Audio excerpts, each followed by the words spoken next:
This is me, finishing a half marathon in 1 hour 48 seconds, in an absolute world of pain, wondering how on earth do people run 2 of these, otherwise known as the marathon. Well, fast forward 20 months later, and I finished my first one in just over 3 hours. So I'm gonna break everything down in this video, starting with slowing down on my easy runs. And if you told me a few years ago that the way to run faster is to actually run my easy runs slower, I probably would have just laughed in your face. Because back then, I would absolutely hammer my easy runs at about 160 beats per minute, just to impress about the 2 or 3 followers I had on Strava. And shout out to you guys. You're awesome. And lo and behold, I was always tired. And after doing some research, I found out there's actually a reason why these world-class runners actually run their easy runs much slower. So what I did was cap my easy runs at 70% of my max heart rate. And I basically learned that from the Norwegian singles approach, made famous by Serpok on Let's Run. Now you might be wondering, what on earth are you talking about? What is Let's Run and who is Serpok? Well, Let's Run is just a running forum where the user, Serpok, posted the method about the Norwegian singles approach. And the results are pretty remarkable. Serpok himself, I think, went from a 28-minute 5k runner to running a 2:24 or 2:25 marathon last year in London, where a lot of other runners completely blew up due to the heat. Now, I'm not hating on anyone, they still ran incredible races, but I think for the goals that they set, they fell short, and that was due to the heat. And I think the craziest thing is that he did this in about 4 or 5 years of training. Now, if you guys want to look more into this approach for your own training, I suggest you look online, because to be honest, you'll find out a lot more online than you will from me.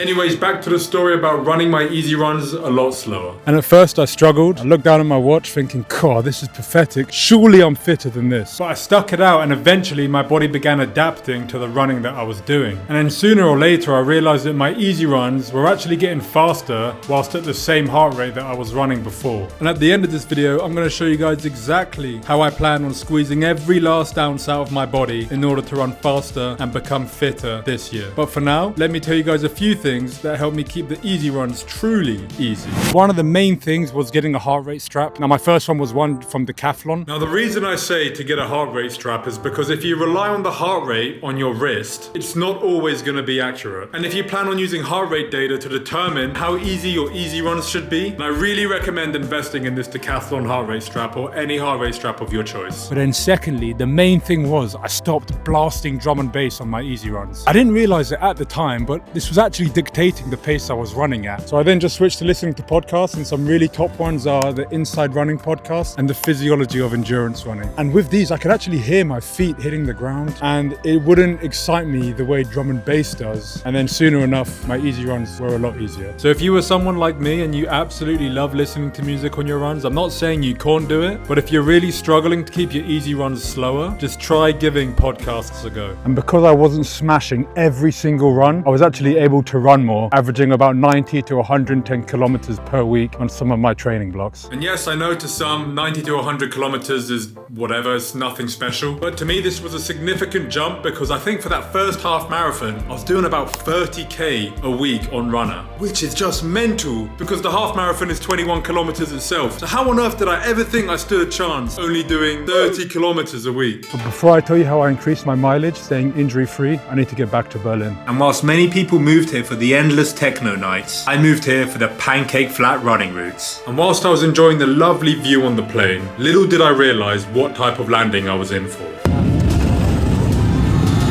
I swear it sounded way worse in the moment than it did on camera just there. Now, I always credit the pilot, I could never land the plane, but for about half a second I thought that would be the end of me. Anyway, it was now time to make it through the arrivals and onto my favourite bakery, and arguably the best thing about Germany, and that is camps. Now, I didn't know until I moved here that toast isn't a thing in many countries outside of England. Like a true Brit, I just thought it existed in every other country. Little did I know that Germans do a thing called Brötchens, which is basically just a mini sandwich type thing you can see on your screen here. But my word, are they delicious. Anyway, it's time to tell you exactly how I built up my mileage, injury free, and even managing to consistently put together 100k weeks. And basically I just prioritized 2 things in order to run more mileage. First up was sleep. I'll always aim to get at least 7 to 9 hours of sleep depending on whether it's a weekday or a weekend. Like if you're running a lot of kilometers or miles a week and you're getting about 5-6 hours sleep consistently, it's probably not going to end that well. And who would have thought thought the more sleep you get, the better your body's going to recover from the miles that you're running. And to make sure I got a really good quality sleep, I just got a sleep mask. I literally got this one for about 10 quid. And I promise when you put it on,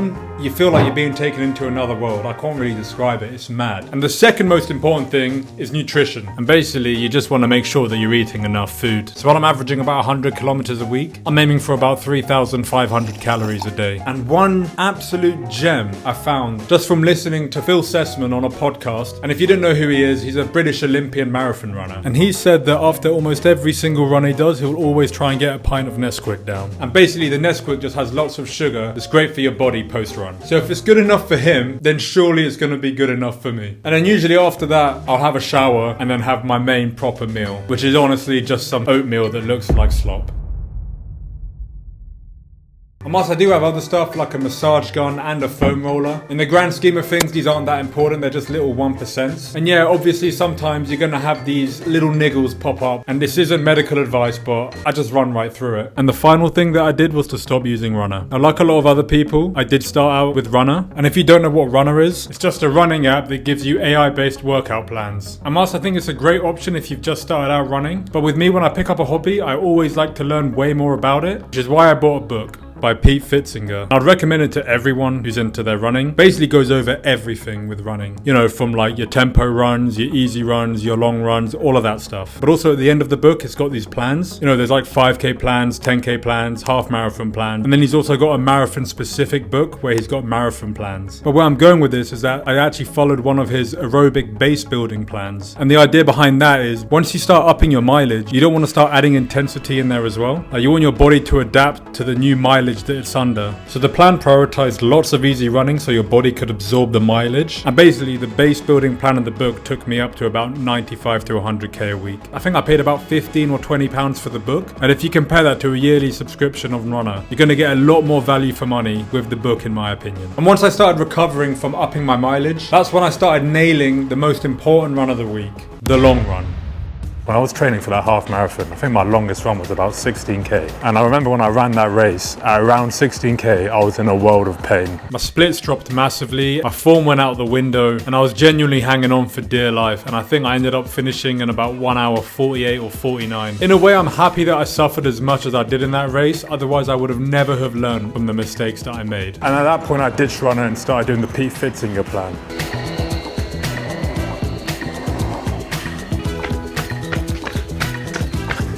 And basically the Pete Fitzinger plans, the long runs will take you, well for the half marathon anyway. My longest run peaked at about 29k. Now you might think that's completely pointless for a half marathon as the distance is only about 21k, but psychologically it prepared me knowing that I could do over the required distance.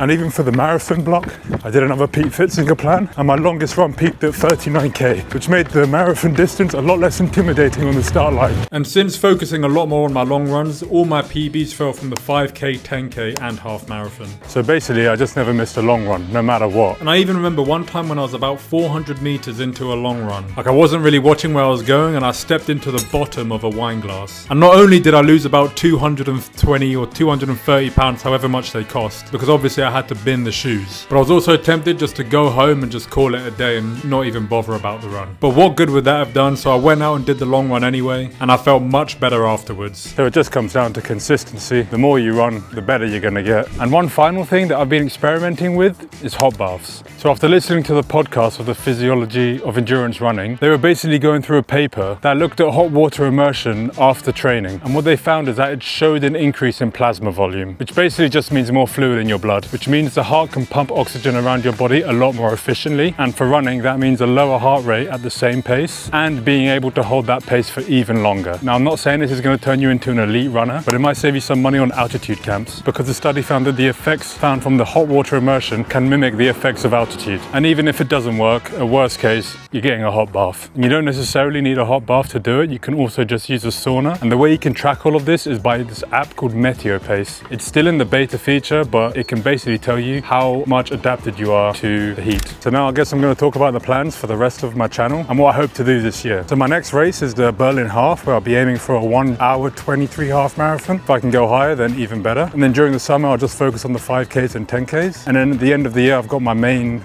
or biggest race probably, and that's going to be the Cologne Marathon, where I hope to get sub 3 hours. I want to show people that it's never too late to start running, or any hobby for that matter. I'm currently 31 and I picked up running when I was about 29 with absolutely zero running background. And it's just mad because I remember during lockdown, I got persuaded by a friend to run 5k, and although I finished it in around 31 minutes, I cannot describe to you how much I hated it. And then after that, I just completely gave up. And it's just mad how life works, because now I wake up every day and it's the one thing I really look forward to, is going out for a run. So if you want to follow along for the journey, hit that subscribe button and have a terrific day.